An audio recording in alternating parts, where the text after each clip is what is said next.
Joe from Motion Pro here with the HD clutch adjusting nut socket. Now what this does is allows you to adjust your clutch on pretty much all big twins 84 and up.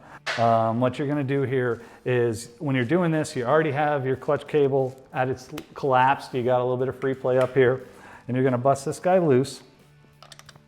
Loosen up the jam nut.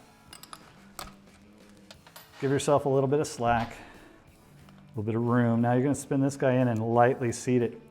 And you're going to, the spec for this particular bike is a half to a full turn out. I typically set them at 3/4 turn. So when there's my half, there's my quarter, and I'm going to go ahead and lightly seat that. I'm going to boom, boom, get that through, lock that in place. This guy only takes about 10 pounds of foot-pound pressure, so I'm going to go ahead and lock that in.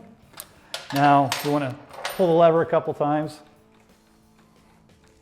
and just to lightly seat it. And pretty much that's it. You'll go through your clutch adjustment to get your slack on the lever, but we'll do that on another video. So for this guy, go to your website, go to motionpro.com or your local power sports dealer. Must have for the saddlebag.